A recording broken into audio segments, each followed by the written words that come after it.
Entonces nos habíamos propuesto en este minicurso estos objetivos que habíamos planteado ayer.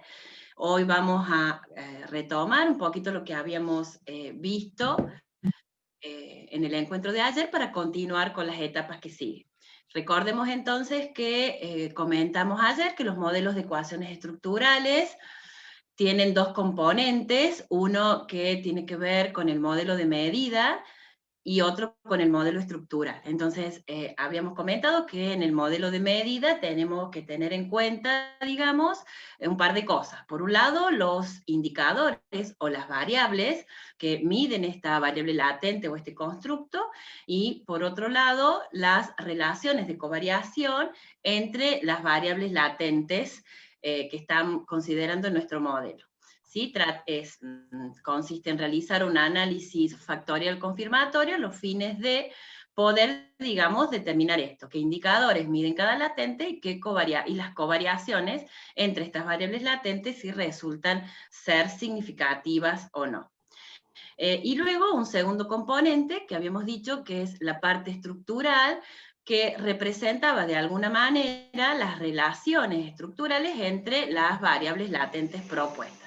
¿Sí? Dijimos que la metodología o el esquema gráfico es similar a un pataanálisis, pero teniendo en cuenta que acá las variables son las latentes, aquellas que vamos a representar con ciertas relaciones entre ellas. También dijimos que, por lo general, para poder modelar, ¿sí? en este tipo de metodología de SEM, utilizábamos, a sugerencia y recomendación de Anderson y Herving, del 98, este procedimiento en dos etapas. ¿Sí? Por un lado, validábamos el modelo de medida, ¿sí? O sea, este análisis factorial confirmatorio, donde de alguna manera aceptamos qué indicadores o conocemos qué indicadores, digamos, son los que se relacionan con las variables latentes. Hacemos todo un análisis importante para medir la bondad del ajuste. Por eso es que muchas veces en esta primera etapa de validación del modelo de medida, lo que hacemos es validar más que todo el instrumento de medida con el que estamos midiendo estos indicadores, ¿sí? Con sus variables latentes. Y por otro lado, tenemos el ajuste de la parte estructural, donde lo que hacemos también es reemplazar, o utilizando el modelo de medida que ya hemos validado, reemplazando por las relaciones estructurales que tenemos y volviendo, digamos, a validar todo el modelo completo, ¿sí? Y cuando hablamos de validar todo el modelo completo, implica que luego de la estimación vayamos viendo si el modelo realmente es el adecuado, si nosotros podemos reproducir la matriz de varianzas y covarianzas poblacional, digamos, con estos datos, ¿sí? en este modelo. También este ajuste, digamos, del modelo completo, cuando consideramos la parte estructural, o sea, qué relaciones tienen las variables latentes, también podemos, dijimos ayer, compararlo con otros modelos, ¿sí? Donde cambiamos las relaciones de la parte estructural y medimos o comparamos a ver qué pasa en uno o en otro.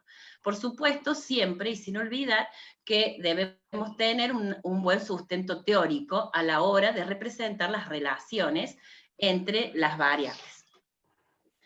En el encuentro de ayer empezamos con las primeras etapas.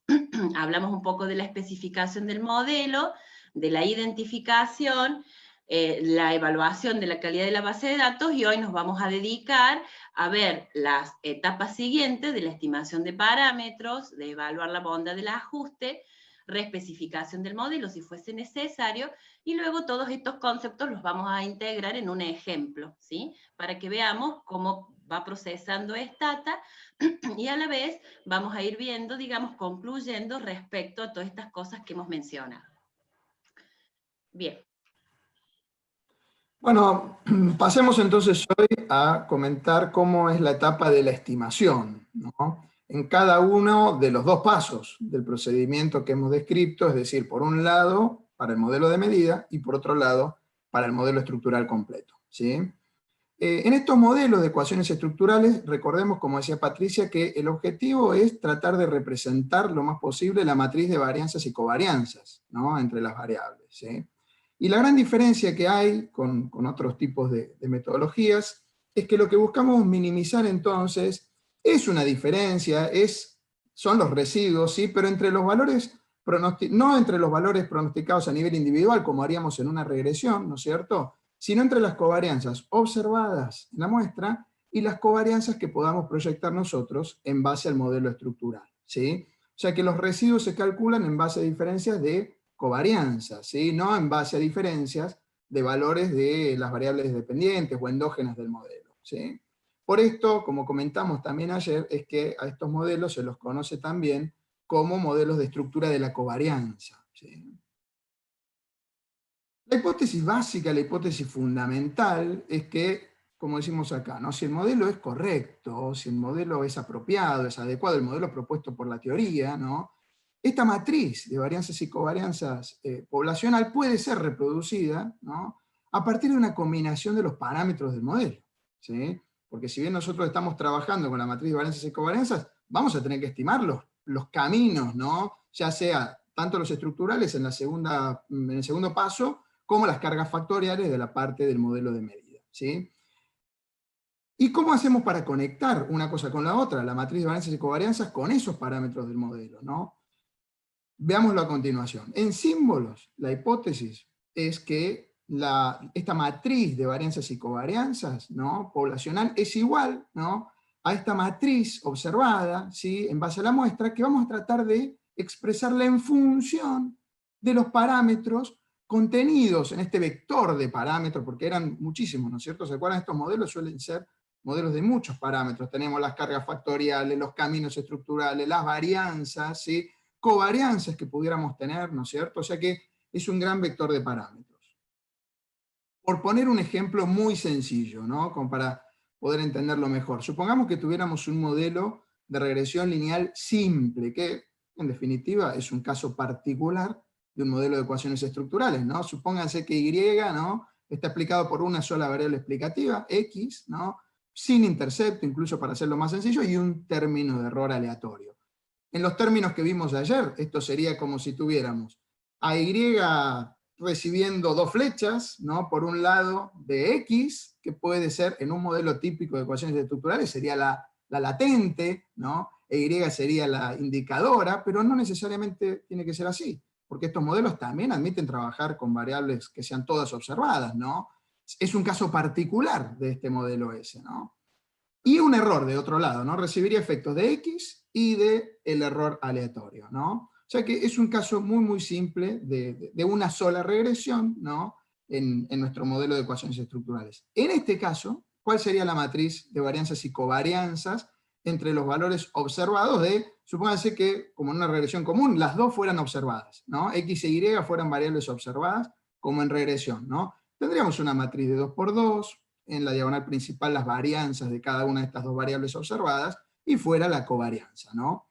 Si uno aplica propiedades de varianza y covarianza sobre Y, sobre X, ¿no es cierto?, y demás, vamos a poder demostrar fácilmente. Recuerden para la segunda, para la covarianza, que es como sacarlo de mínimos cuadrados ordinarios, ¿no?, que el beta, la pendiente, no era otra cosa en la regresión simple que la covarianza entre estas dos variables sobre la varianza de la variable explicativa. De ahí podemos despejar la covarianza. Con la varianza aplicamos propiedades de ella misma, y observen cómo aparece entonces estas varianzas, esta covarianza, en función del parámetro, de beta, del único parámetro referido a los coeficientes, ¿no?, que tenemos en este modelo, ¿sí? Entonces, al poder expresar, ¿no es cierto?, estas varianzas y covarianzas en función, ¿no?, sustituyendo estas expresiones, ¿no?, en función de los parámetros del modelo, ¿sí?, nos queda la posibilidad, ¿no?, de estimar estos parámetros, ¿sí? Y acá viene otra diferencia, ¿no es cierto? Nosotros lo que en general hacemos es trabajar, como les decía antes, con los residuos, ¿no?, de la variable dependiente versus los valores ajustados de esa o de esas variables dependientes. Acá no, vamos a trabajar con las diferencias de estas varianzas y covarianzas, ¿no? Y expresadas de esta manera, para que podamos maximizar la función de verosimilitud, si ese es el modelo, el método de estimación que vamos a hacer, O algún otro, por ejemplo, minimizar las diferencias, que este es el más usual, ¿no? Minimizar las diferencias entre las varianzas y covarianzas observadas, que vamos a llamar S en vez de sigma, ¿no? Y las reproducidas por el modelo, que van a estar en función de los coeficientes estimados, ¿no? Y aquí entonces, como les anticipaba, tenemos varios métodos disponibles, ¿sí? Para ver estas diferencias, ¿no? Uno es el de máxima verosimilitud, en realidad es el método clásico, ¿sí? Es la mejor opción, como hemos puesto acá, siempre y cuando se cumpla la normalidad multivariada, ¿no? Aunque también es bastante robusto frente a pequeñas desviaciones de la normalidad, ¿no? En casos en que no se cumpla esta normalidad, que estas diferencias sean muy grandes, ¿no? con la normalidad, hay alternativas como es la cuasi máxima verosimilitud, que es usar los errores estándares como, corregidos, ¿se acuerdan? Por estos métodos de Huber y White, ¿no? En cualquiera de las variantes que ellos tienen, ¿sí? O también estimar esos errores estándares mediante bootstrap, ¿sí? Pero a veces eso tampoco es posible y entonces tenemos que recurrir a otros métodos. Una segunda opción es el de mínimos cuadrados no ponderados, que es similar a mínimos cuadrados ordinarios en regresión, pero necesita normalidad, ¿sí? Lo que no requiere es la matriz de varianzas y covarianzas, no requiere que sea definida positiva, ¿sí? Esa es una gran ventaja, ¿sí? Nos da estimadores y sesgados, pero no tan eficientes como con el método de máxima verosimilitud, que por eso siempre es el preferido en lo posible, ¿no? Requiere usar la misma escala para todas las variables latentes, ¿sí? Vieron que ayer vimos que hay que restringir, hay que darle una escala a estas variables que no son observadas, ¿no? Basadas en algunos de los indicadores, ¿no? Tenemos que usar la misma regla, ¿no? De restricción para todas las latentes, ¿sí? Y se usa también muchas veces como paso previo para poder usar máxima verosimilitud, porque máxima verosimilitud, ¿no? Requiere de valores preliminares, como usa un algoritmo, ¿no? Y entonces a veces no tenemos ninguna opción de esos valores, podemos usar este método en primer lugar como método preliminar y después aplicar con los valores que obtengamos a partir de este método estimados, máxima verosimilitud. Una tercera opción es mínimos cuadrados generalizados, ¿no es cierto? Como suele pasar también en regresión, ¿no? Eh, Aquí opera bajo normalidad, ¿sí?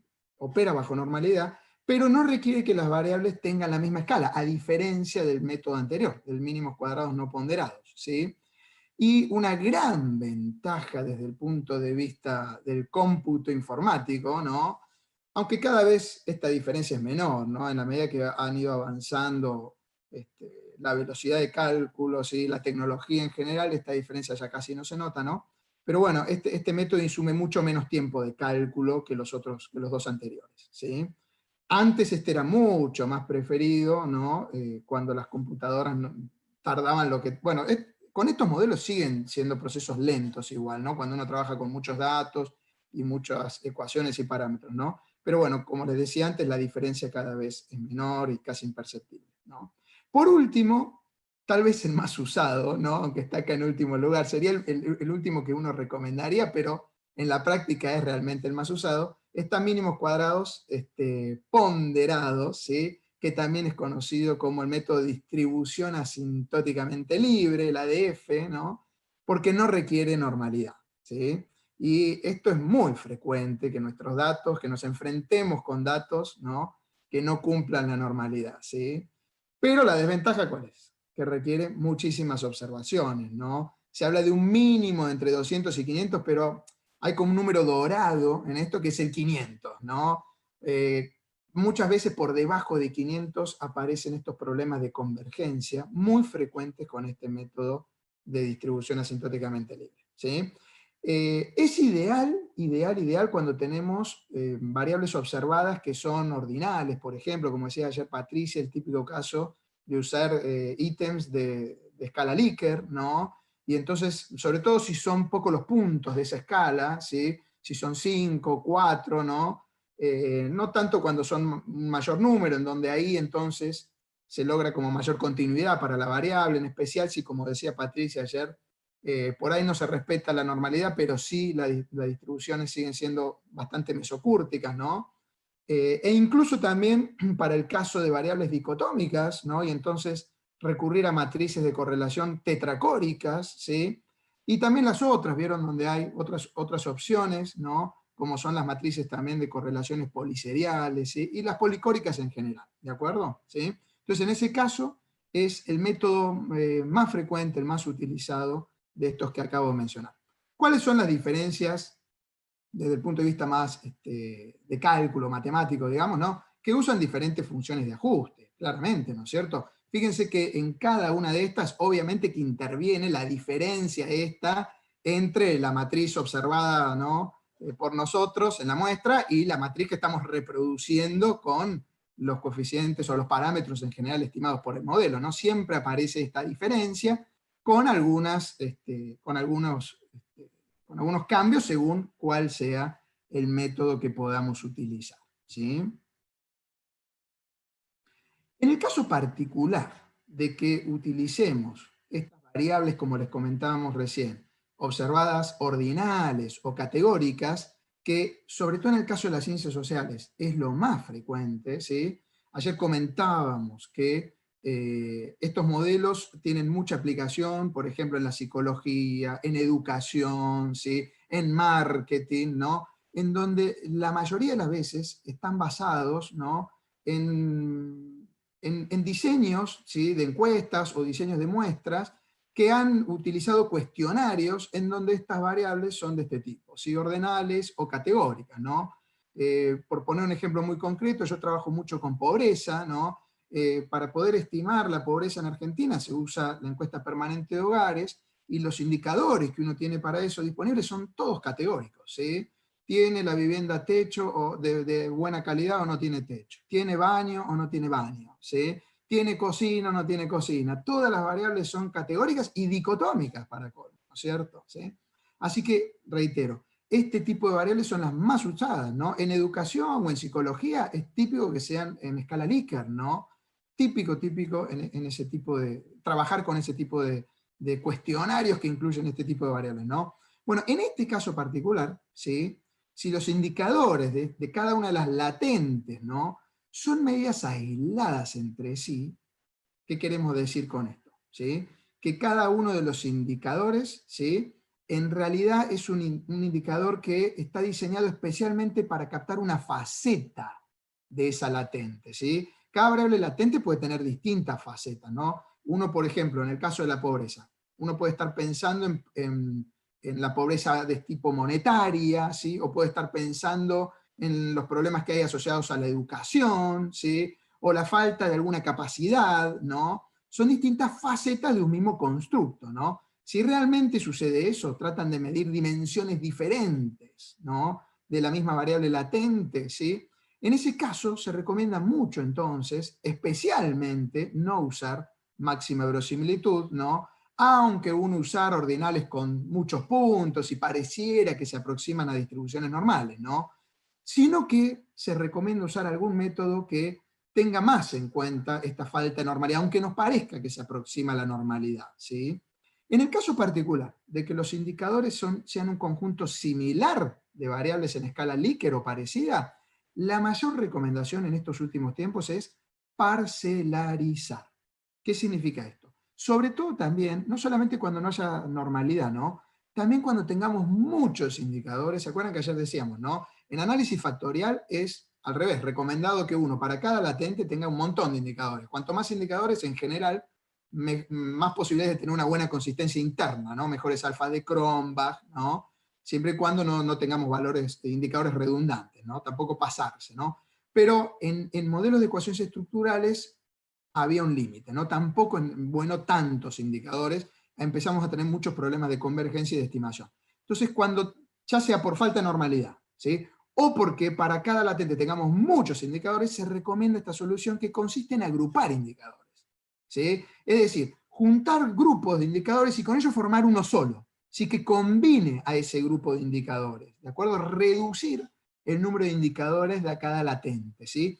Hay distintos métodos, puede ser mediante la suma, simplemente, ¿no? Si están en la misma escala, ¿no? De las puntuaciones de cada uno de esos indicadores, o también a veces más usual el de las medias de los puntajes de esos indicadores, ¿no?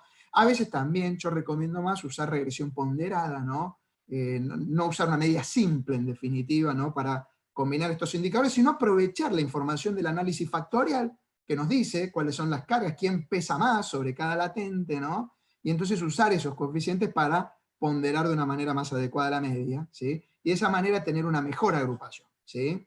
De esta manera, entonces, en general está muy demostrado, hay varios trabajos de esto, ¿sí?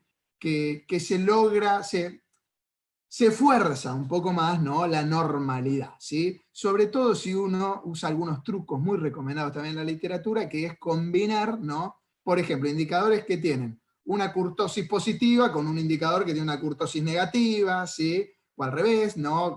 Referido, por ejemplo, a la simetría, también uno con simetría positiva o con otro con simetría negativa, así como que se anulan los efectos y logramos el punto medio, el punto más aproximado a la normalidad, ¿sí? Por eso digo que en definitiva es forzar un poco esa normalidad, ¿no? Y ahí sí entonces uno está en condiciones de usar máxima verosimilitud, que reitero, es el preferido, sobre todo porque a veces uno podría decir, bueno, ¿por qué no uso directamente distribución asintóticamente libre? Tiene muchas veces esta limitación de que no siempre tenemos tantos datos. Ese es un método hungry data, ¿no? Necesita muchísimos datos, ¿sí? Y entonces, muchas veces, por más que lo tengamos a mano, terminamos sin poder utilizarlo. Y entonces tenemos que ver cómo logramos forzar la normalidad, ¿no? Tiene un gran problema esto de parcelarizar, y es que requiere unidimensionalidad. ¿Qué era esto? Lo vimos ayer también. Que los indicadores, ¿no? Que integren esa parcela, ¿sí? Esta combinación que vamos a formar entre ellos, ¿no? Sean mediciones de un solo constructo. Es decir, ¿se acuerdan lo que ayer Patricia comentaba?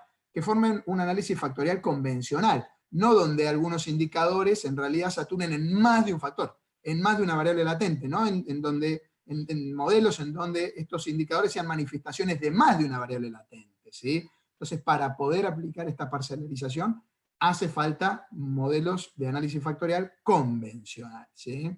Se recomienda mucho, antes de hacer esta parcelarización, hacer un análisis factorial exploratorio, justamente para revisar si se cumplen o no estas condiciones, ¿sí?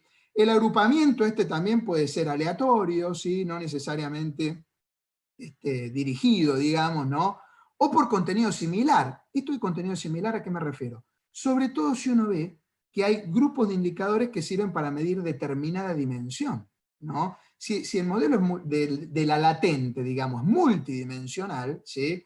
Conviene agrupar indicadores de acuerdo a la dimensión a la que apuntan, de la cual son manifestaciones, reflejo, como intentábamos explicar ayer, para que se entendiera mejor por qué hablamos de modelos reflectivos, ¿no es cierto? ¿Sí? Entonces, si uno tiene ese caso, que la variable latente en realidad es un constructo multidimensional, conviene separar los indicadores de acuerdo a esas dimensiones, ¿no?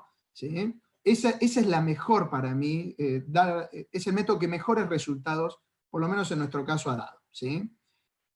También es muy recomendado usar esta metodología que han desarrollado Muten, ¿no? Para variables continuas o categóricas, ¿sí? En donde las variables observadas pueden ser de cualquier tipo, ¿sí? Dicotómicas, ordinales y hasta continuas también, ¿sí? Esta es la metodología más apropiada cuando uno tiene una matriz de varianzas y covarianzas mixtas, en donde hay correlaciones que las calculamos con los coeficientes de Pearson, hay otros donde esas correlaciones mejor ha sido calcularlas con, por ejemplo, correlaciones tetracóricas o poliseriales, de acuerdo al tipo de variable que estemos combinando, ¿sí? Uno puede armar esa matriz de correlaciones mixta, en donde cada correlación se ha calculado apropiadamente, ¿no? De acuerdo al tipo de variables que estamos tratando de asociar, ¿no es cierto? De estudiarle el grado de asociación. En ese caso, cuando trabajemos con este tipo de matrices mixtas, este método, el de Muten, que utiliza esta matriz policórica de correlaciones, ¿no es cierto?, es ideal combinada con el método de mínimos cuadrados ponderados o de distribución asintóticamente libre, ¿sí? La desventaja, ¿cuál es? Que requiere muchos datos, ¿sí? Si surgen problemas por muestras pequeñas, entonces, o falta de convergencia, se puede combinar, como hicimos con máxima verosimilitud, ¿no?, con algún método de estimación robusta para los errores estándares, ¿sí? Pero me parece que es el método más apropiado de todos, sobre todo cuando uno tiene una base de datos con variables observadas en diferentes tipos de escalas, ¿no? Recurrir a esta matriz policórica, entonces, ¿no?, más general de covarianzas y y varianzas, ¿sí? Patricia. Sí, bien.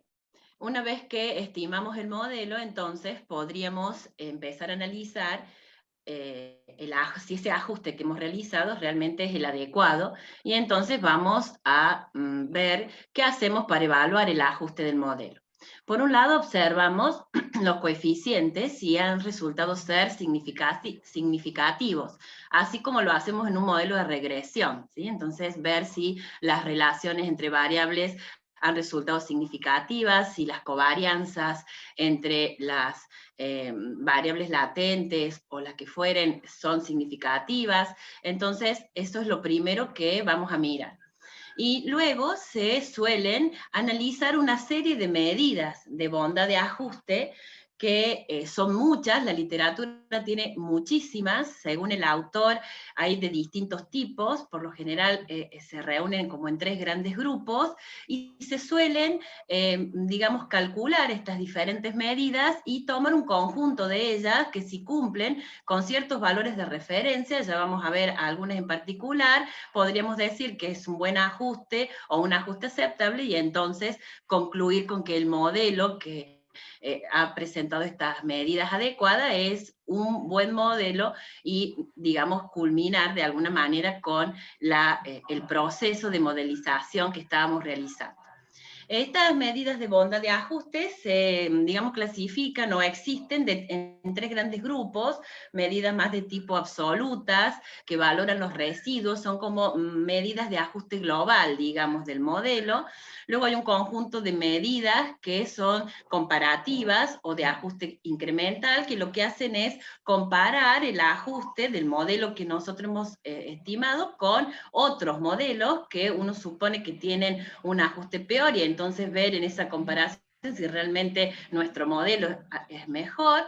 También existen otras medidas de ajuste de parsimonia, que son medidas que de alguna manera tienen en cuenta la cantidad de parámetros utilizados. Por ejemplo, penalizar si incorporamos parámetros al modelo que tal vez no le aportan nada al modelo, y entonces se va a ver reflejado en alguna de estas medidas, ¿sí?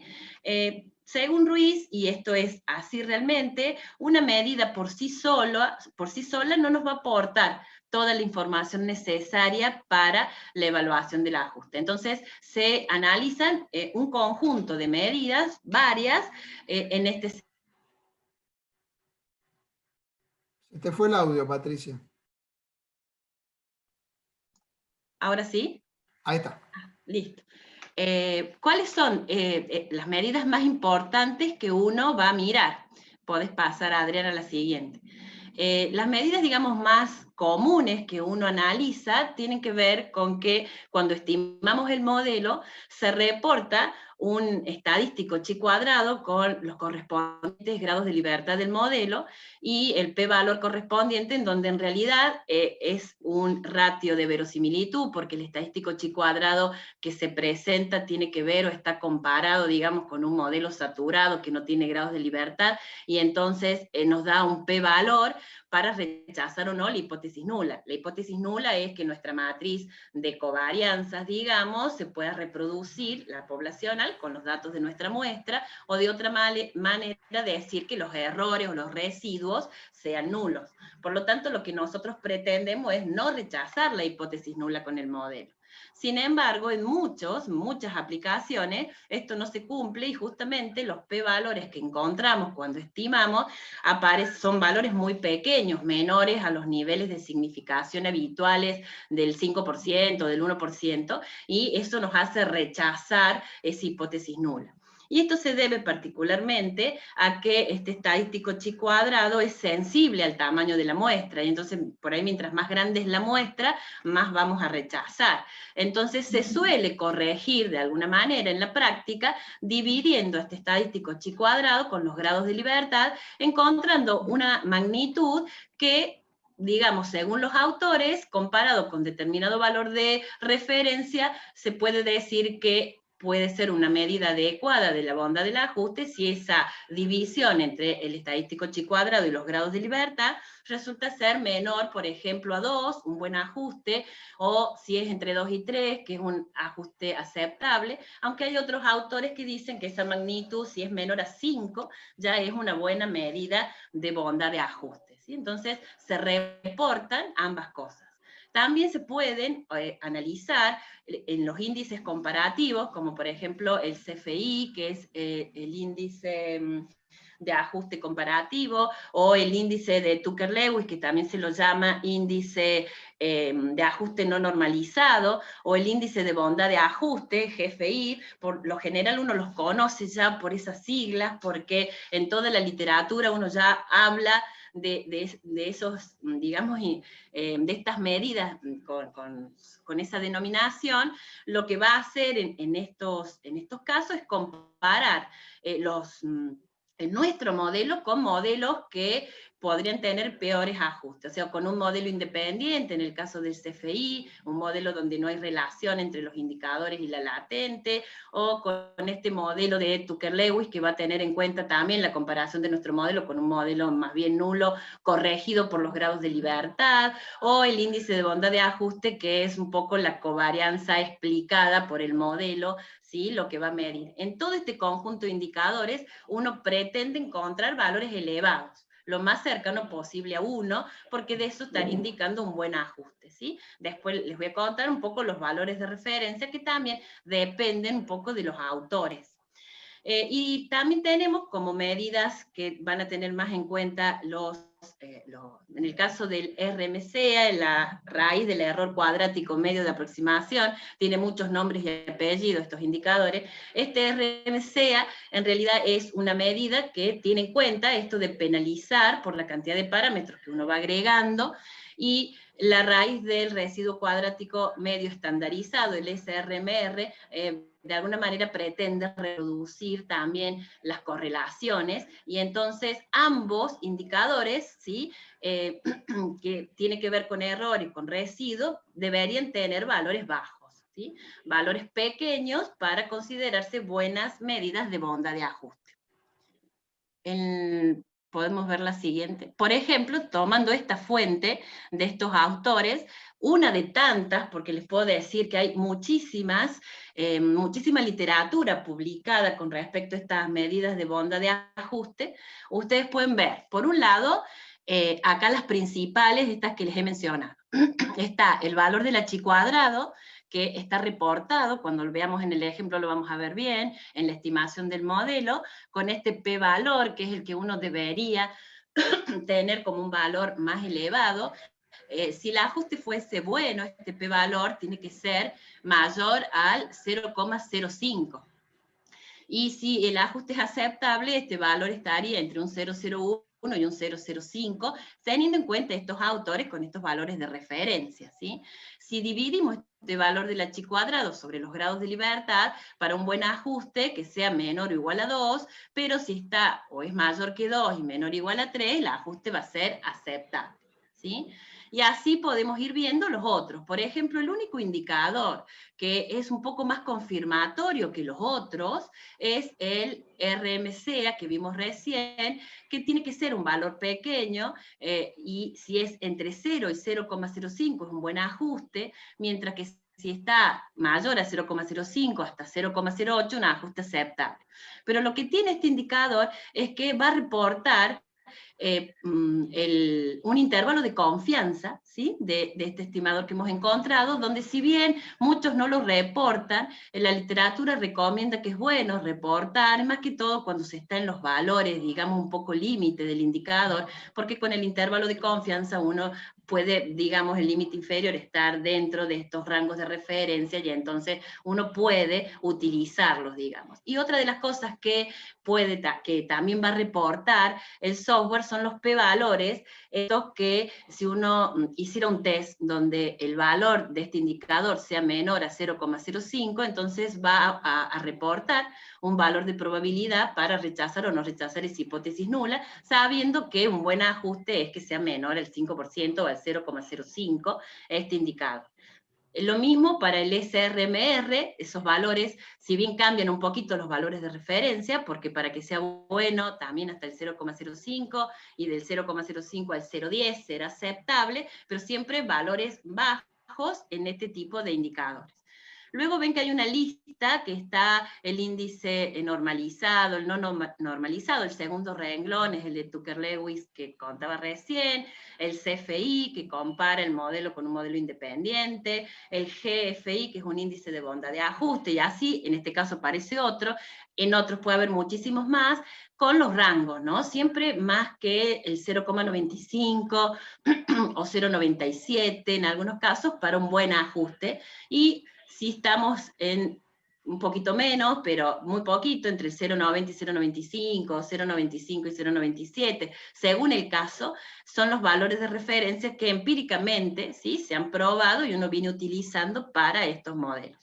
Luego también hay un conjunto de otras medidas que reporta varias, en este caso el AIC, o el ACAIQUE o el BIC, que son, digamos, medidas donde uno va comparando modelos y sabemos que cuando esta medida es más pequeña, la más pequeña de todos, todos los modelos que estamos considerando, podría decir o utilizarse también como un indicador para quedarnos con un modelo o quedarnos con otro.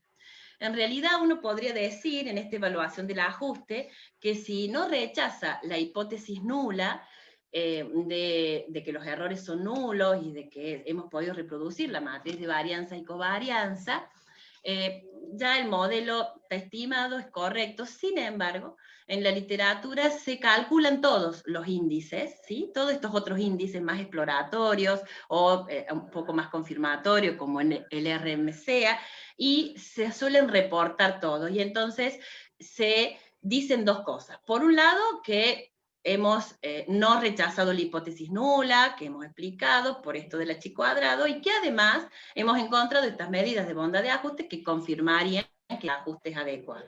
Y también tenemos la otra alternativa, que rechazamos la hipótesis nula, que muchas veces es lo que sucede, es decir, pareciera que no se ha podido reproducir la matriz con los datos, sin embargo, con los otros indicadores, ¿sí?, logramos medidas de bondad de ajuste en estos rangos de referencia, y entonces esos modelos, con este conjunto de medidas varias, yo he visto 3 medidas de todas estas por lo menos, una que tenga que ver con los residuos, otras que tengan que ver con estos índices comparativos que pretende que sean elevados, y con la Chi cuadrado sobre los grados de libertad, por ejemplo, hay muchas aplicaciones con 2 o 3 medidas, por lo general estas 3, entonces confirmar y decir que el modelo es adecuado, ¿sí?, diciendo que es este modelo el que ha resultado adecuado, lo cual no necesariamente tal vez sea el único modelo, porque podemos ir probando, viendo distintas relaciones, siempre sustentados por la teoría, que nos permitan hacer alguna modificación y mirar qué sucede en ese sentido. Tercera posibilidad, que todo de mal, o sea, no solamente hemos rechazado la hipótesis nula, sino que las medidas de bondad de ajuste han sido, en el caso de los errores, mucho más altos que estos rangos, en el caso del CFI, por ejemplo, bastante más bajo que el 0,97 o el 0,95, y entonces quiere decir que algo debo revisar. Y entonces lo que vamos a hacer en esa situación es reespecificar el modelo, ¿sí? Una acotación te iba a decir, Sí, Patricia, perdón que sí. se sale, no sé por qué se va, ahí pongo de vuelta. Dame un segundito.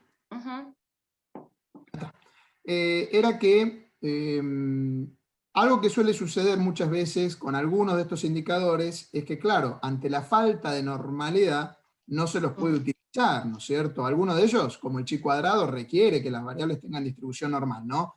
Hay para esos casos también una corrección que han desarrollado Satorra y Bendler, ¿no? Que es lo que se llama el estadístico Chi cuadrado de Satorra-Bendler, y que también se aplica a corregir algunos de estos indicadores que ha mencionado Patricia, los que requieren normalidad, ¿sí? Y es muy frecuente que los software hayan incorporado también esa corrección, ¿sí?, a la cual acudimos entonces cuando estemos frente a casos de falta de normalidad, ¿sí? Sí, de hecho el Stata permite que nosotros le indiquemos esta corrección de Satorra-Bentley, y los indicadores, el CFI, distintos indicadores, los va a calcular con esta corrección, ¿no? Que pretende corregir residuos, y entonces de alguna manera, ante la falta de normalidad, que podamos realizar el ajuste también del modelo, ¿sí? Pero si no conseguimos que el modelo sea adecuado, será necesario reespecificar el modelo, que sería un poco como la última etapa que nos hace volver a empezar, o bien que tal vez no sea necesario si, como vimos recién, ya el modelo ha quedado bien ajustado. Entonces, ¿qué es reespecificar el modelo? Y bueno, podemos calcular unos índices de modificación que lo que hacen referencia es que aquellos coeficientes que no tomamos en cuenta o que no establecimos, o esas relaciones que pensamos que no es necesario incluir en el modelo, o sea, relaciones que podemos decir con coeficientes iguales a 0, las podamos incorporar. ¿Y cómo sabemos qué vamos a incorporar para ver si este modelo estima mejor o, digamos, ajusta adecuadamente? Entonces, con comandos de postestimación lo hace el Stata, los otros software también lo llaman índices de modificación, en donde se produce una lista de relaciones o de coeficientes que uno podría estimar, y los va ordenando o va dando valores de tal manera que se consideran en esos valores que si es mayor a 3,84, que es el valor crítico de un H cuadrado con un grado de libertad para un nivel del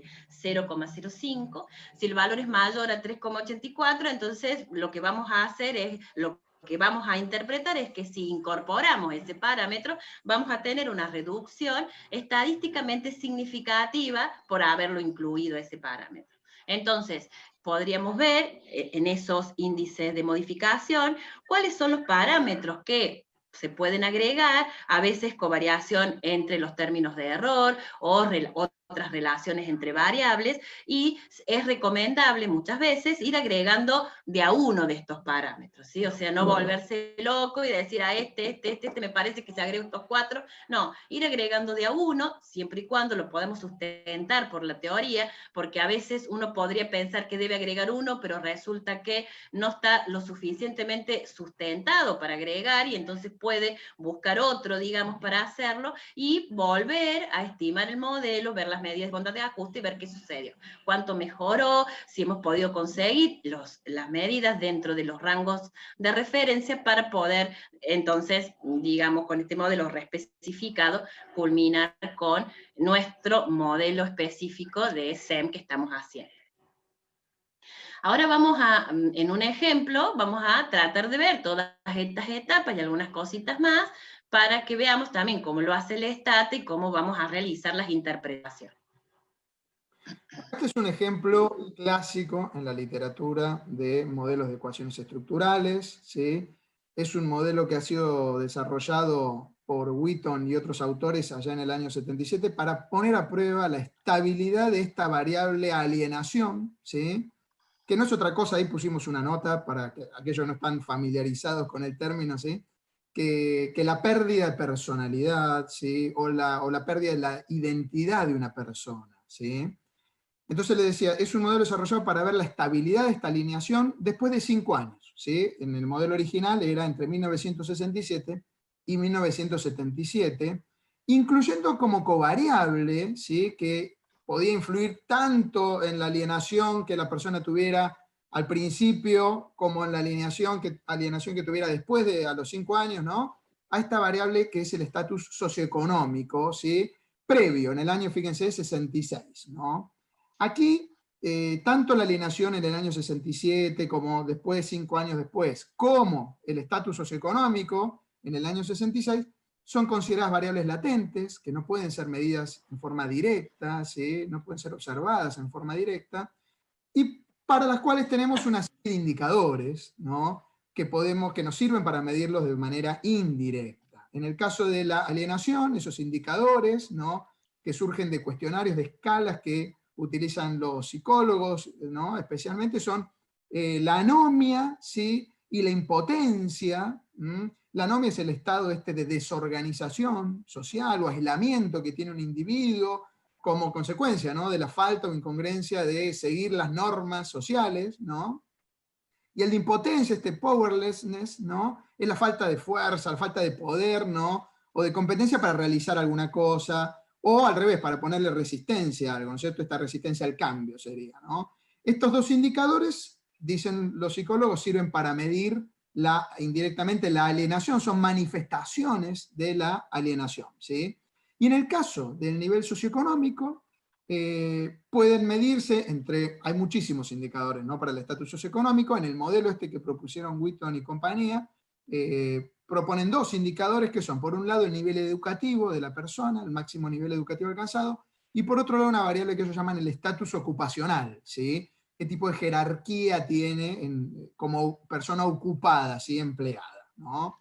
Y con todo esto entonces forman ellos un modelo. Aquí está el ejemplo del diagrama estructural, originalmente planteado por estos autores, en donde, como les anticipaba entonces, lo que más interesa en este modelo es ver si los indicadores que sirven como manifestaciones de la alienación en el año 67 son los mismos 5 años después, en el año 71, para seguir midiendo ese constructo, ¿sí? La idea es ver si esta variable puede ser medida de la misma manera, ¿no? Si hay una estabilidad a lo largo del tiempo, ¿no? Pero teniendo en cuenta, ¿sí?, que puede haber efectos, ¿no?, que no son debidos al paso del tiempo, sino debidos a una tercera covariable, a una tercera variable, que sería una covariable en este caso, que es el estatus socioeconómico, ¿sí? No dejando de lado esa variable que puede tener efectos muy importantes sobre la alienación, ¿no? Y por eso incluyen también esta otra variable latente, que es el estatus socioeconómico, ¿sí? Entonces observen que cada una de estas variables latentes tienen dos indicadores como modelos de medida, ¿sí? Y las relaciones estructurales que están planteadas entre ellas, ¿no?, son, por un lado, entonces una relación directa del nivel socioeconómico sobre la alienación en el año 67, una indirecta sobre el año 71, mediada a través de la alienación en el 67, así como que se acumula, ¿no es cierto?, ¿sí?, el efecto que ya tenía sobre el año 67 y descarga también un efecto sobre el 71, pero además un efecto... Adrián, ¿Sí? Sí. eso entonces le imposibilita ver la covariación entre las latentes, ¿no es cierto?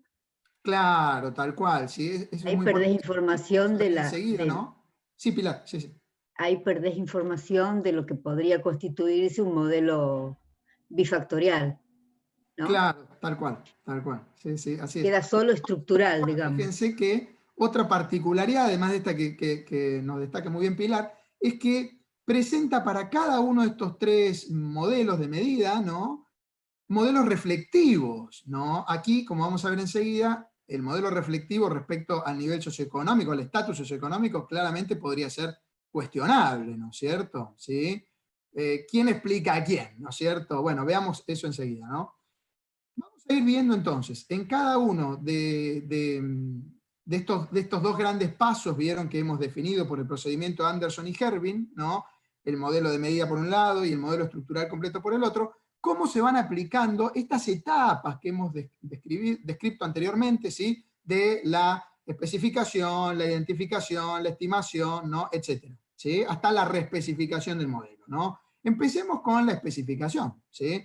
Fíjense que en la salida anterior, ¿no?, en la diapositiva anterior, cada variable latente tenía dos indicadores, vuelvo un cachito atrás, ¿no? Cumpliendo entonces esta regla de Kenny, que nos decía que si tenemos más de una latente, como es este caso, ¿no?, basta con que cada una tenga dos indicadores, que serían el mínimo, ¿no?, como para que el modelo esté identificado, ¿sí? Eso acá se está cumpliendo, ¿sí? Es fácil, como les decía recién, comprender que la anomia y la impotencia, estas sean indicadores reflectivos, manifestaciones, ¿no?, de la alienación, ¿sí? Que una persona más alienada probablemente entonces sienta en consecuencia mayor anomia e impotencia, ¿sí? Pero es mucho más difícil comprender, justificar teóricamente, ¿no?, este modelo reflectivo para el estatus socioeconómico, ¿no?, que la educación, ¿sí?, el nivel educativo o la categoría ocupacional de la persona son consecuencias del estatus socioeconómico, ¿no es cierto? ¿Sí? Es más lógico suponer, ¿no?, que una persona con mayor nivel educativo, ¿sí?, o con una mejor categoría ocupacional, ¿sí?, tiene en consecuencia un nivel socioeconómico más alto, ¿sí?, que el modelo sea formativo y no al revés, no un modelo reflectivo, ¿sí? También asociado con esto, otro problema podría ser que el estatus ocupacional pueda ser medido en parte por el nivel educativo. Es decir, no que dependa del nivel educativo, ¿no?, en un modelo de tipo formativo, sino que justamente para medir el estatus socioeconómico usemos a la educación en una combinación, ¿no?, con otras variables, ¿sí?, armando un indicador que nos podría dar al estatus socioeconómico como una variable observada, digamos, ¿no es cierto? ¿Sí? Que es muy frecuente también eso, ¿no?, en sociología, en economía, ¿no? A pesar de estos problemas que son medio evidentes en el modelo reflectivo, en el modelo original de Wheaton, ¿sí?, se lo dejó reflectivo, ¿sí?, como para probar. De paso a nosotros nos va a servir para luego ver si no hay que reespecificar el modelo, y entonces, a propósito, por el momento, lo vamos a dejar de esa manera, ¿sí?, como un modelo reflectivo. Y después, si vemos que algo nos indica, que si los datos nos dicen, ¿no?, que lo que estaba comentando recién que indicaría la teoría, ¿no es cierto?, tiene mayor sustento, ¿no?, vamos a tranquilamente poder reespecificar y probar también un modelo formativo, por ejemplo.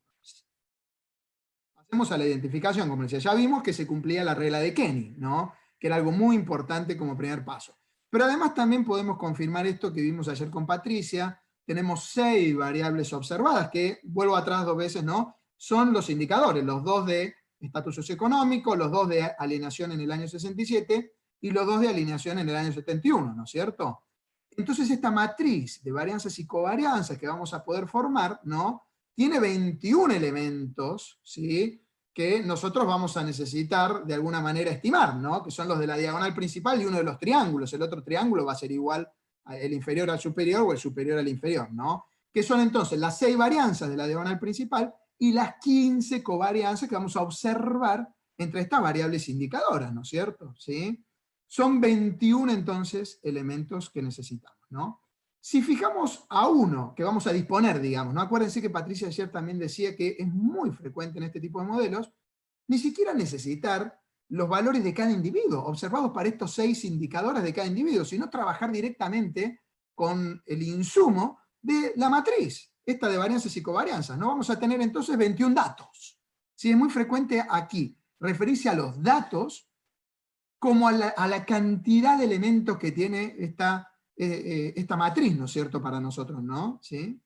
Si fijamos, ¿se acuerdan que también había que restringir un poquito algunos parámetros con el objetivo de poder darle una escala de medida a las variables latentes, ¿no es cierto?, que no son observadas, ¿no?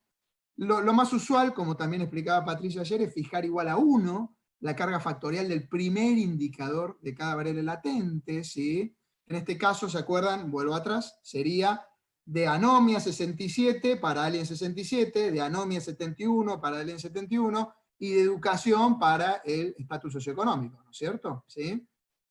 Nos van a quedar entonces otras 3 cargas factoriales por estimar. Va a haber 3 que ya vamos a tener fijadas para poder darle escala a las variables latentes, pero hay otras 3 cargas factoriales que vamos a tener que estimar. La de alien 67, ¿sí? El efecto que tiene esa latente alien 67 sobre la empoderación, ¿se acuerdan? Este powerlessness sobre el 67, y de alien 71 también sobre este empoderamiento en el 71, y por último la de el nivel socioeconómico sobre el estatus ocupacional, ¿se acuerdan? ¿Sí? Esas van a quedar estas flechas, digamos, la de, a ver si puedo usar el mouse, sí, acá está. Esta nos va a quedar para estimar, ¿sí?, este efecto también, y este tercero de aquí también, ¿sí? También vamos a tener que estimar las varianzas de los 6 errores de medición, ¿sí? Vuelvo atrás, fíjense que teníamos un error de medición por aquí, otro por aquí, un tercero, ¿sí? 4, 5, perdón, los 6 de las indicadoras me estoy refiriendo, ¿no? En principio, ¿no? De los errores, ¿no? Y además vamos a tener 2 más, aquí vienen, ¿no?, que son las varianzas de los errores de predicción, de las 2 latentes, ¿no? Esos son los que estábamos señalando recién. Este epsilon 3 y este epsilon 6, ¿no es cierto? ¿Sí? Esos épsilon que no existirían si hubiese covarianza en vez de efecto directo, ¿no es cierto? Tal cual, exactamente, ¿sí? Porque acoto esto 9 porque parámetros por el lado de los errores, las varianzas de los errores de estimación, más 2 varianzas de los errores de predicción, ¿sí? Y tenemos los 3 coeficientes de los caminos estructurales también, ¿no? ¿Cuáles son esos coeficientes? Los de el efecto de CES 66 sobre Allen 67, el efecto de Allen 67 sobre Allen 71, y el de CES 66 sobre Allen 71, ¿no? En definitiva, entonces, ¿no?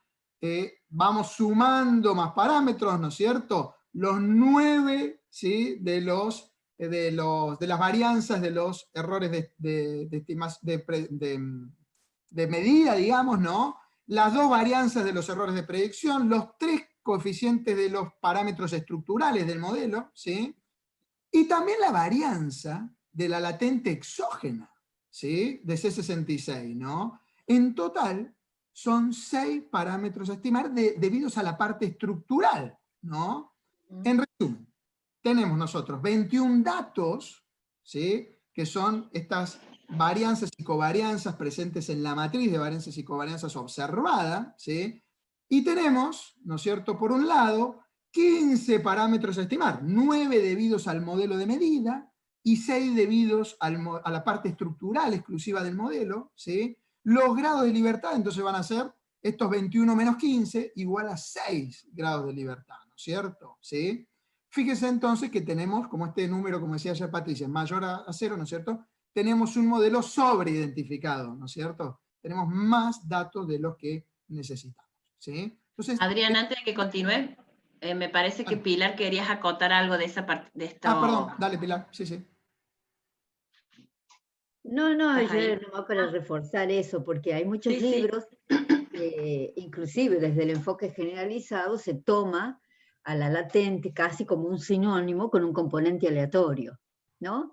Y nosotros, cualquiera que se inició en la estadística frecuentista sabe que eso está asociado una distribución, y por ende, si yo le mido, aunque sea un valor medio, siempre tengo un término de error. Y no es así, ¿no? En la especificación de un CEN depende del efecto que tenga hacia ella, ¿no? O no, para que ésta se torne en sí algo medible en términos de un error aleatorio. Entonces, por eso lo marqué, ¿no? Porque no siempre tener latentes significa poder estimar, o sea, poder considerar que a ella le corresponde un error, un término de error. ¿Sí? Pasemos entonces a la fase, digamos, de la evaluación de la base de datos, que seguía a la fase de la identificación, ¿no?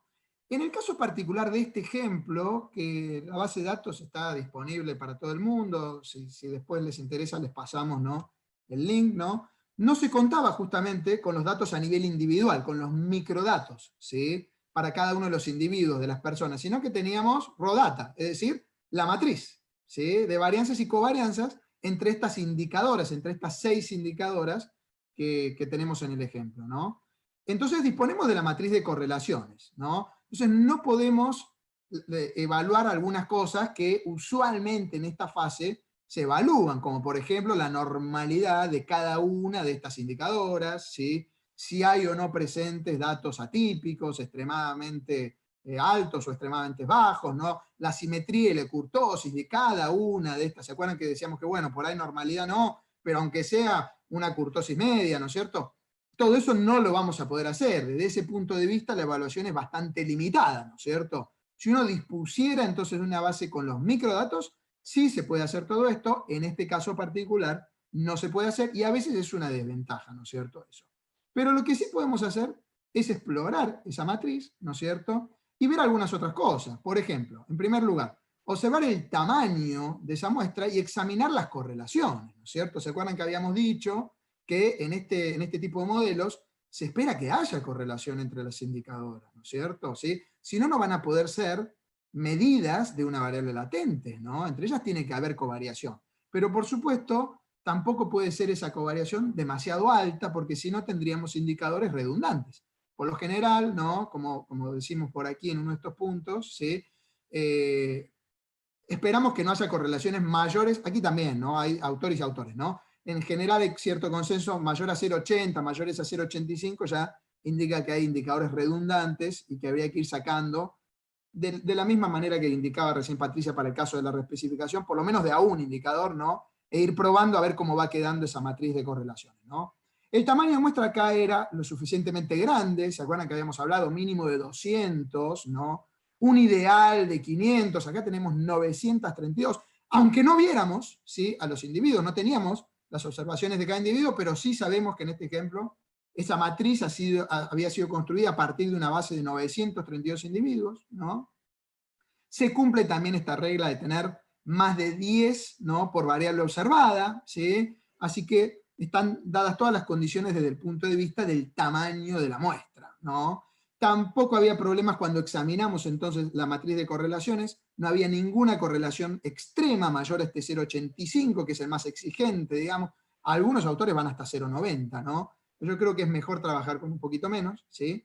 Lo que no pudimos analizar, como les anticipaba recién, obviamente fue la presencia de valores extremos ni la normalidad, ¿sí? Pasemos a la estimación, ¿no? Ayer les habíamos dicho, ¿no?, que una forma muy sencilla de estimar estos modelos en la mayoría de los software que permiten trabajar con modelos de ecuaciones estructurales es armar el diagrama, ¿sí?, el path, ¿no?, de este modelo que hay detrás de este modelo, ¿sí?, y luego pedirle, por supuesto, asociar cada uno de estos objetos, ¿no?, estas variables indicadoras que son los rectángulos, ¿no?, a la base de datos, ¿sí?, usando, en general estos programas, usando el nombre, ¿sí?, que tiene en la base de datos esa variable, ya reconoce que este rectangulito anomia 67 representa los datos de esa variable, ¿sí?, que este otro representa los datos de esta otra variable, ¿sí?, y lo que sí nos va a preguntar cuando, por ejemplo, dibujemos este óvalo, ¿sí?, es, bueno, dígame qué indicadora forman esta latente, ¿no? Y ahí lo que vamos a hacer es justamente poner las flechitas, dibujar los efectos, ¿no? Y con eso el programa entiende qué indicadoras forman a esa latente. Por supuesto que ahí sí hay que darle un nombre que es el nombre que uno quiere, ¿no es cierto?, a la latente, porque no existe esa variable en la base de datos, ¿no es cierto? No está observada. Esto es lo que más les suele llamar la atención a los alumnos de este o cursos similares que damos con Patricia muchas veces, ¿no? ¿Cómo? ¿Y de dónde sale Alien 67, C66? ¿Qué nombre le damos, no? Bueno, eso viene dado por la teoría, ¿sí? Por eso, como también ha resaltado muchas veces Patricia anteriormente, ¿no?, estos modelos descansan fuertemente en una justificación teórica, ¿no es cierto? ¿Sí?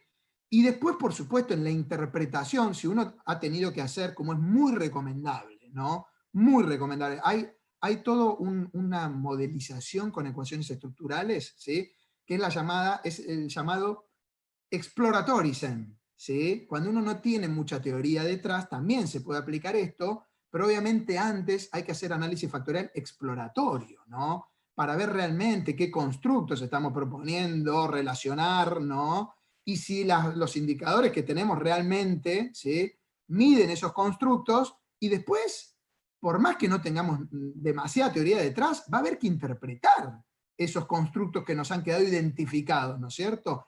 De esa interpretación es que van a salir, si no tuviéramos demasiada teoría, los nombres de estas latentes, ¿no es cierto? Pero por lo general, ¿sí?, lo más frecuente es tener un respaldo teórico, de ahí surgen entonces los nombres que les damos a estas latentes. Y entonces, volviendo atrás, uno lo único que hace es dibujar este diagrama, ¿sí?, indicar cuáles son las latentes con los óvalos o los círculos, de acuerdo al programa, ¿sí?, a las convenciones de ese programa, ¿sí?, dibujar las flechas que reflejen los efectos que estamos esperando, y si estamos en la primera etapa de Anderson y Hervin, lo primero que estamos por hacer es trabajar con el modelo de medida. ¿Se acuerdan que en el caso del modelo de medida no incorporamos los caminos estructurales? ¿Se acuerdan las flechas rectas que había entre C66 y Alien 67, entre C66 y Alien 71, y entre Alien 67 y Alien 71? Fíjense que las he reemplazado por estas relaciones de covarianza, ¿sí?, que son las que hablábamos ayer,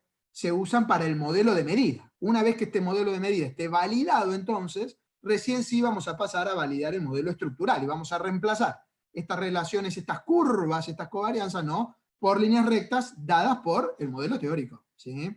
Entonces, fíjense que simplemente dibujamos esto y después clic en un botoncito que dice estimar.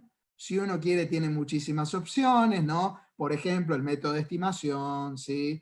Si uno quiere hilar más fino también, con qué exigencia en cuanto a la convergencia del algoritmo que estemos usando, por ejemplo, no queremos, bueno, etcétera, un montón de opciones, ¿no? En el caso, por ejemplo, que querramos usar errores estándares robustos, vienen un montón de opciones, si Jackknife, si White en su primera versión, lo que querramos, hay un montón de opciones disponibles según el software, por supuesto, ¿no?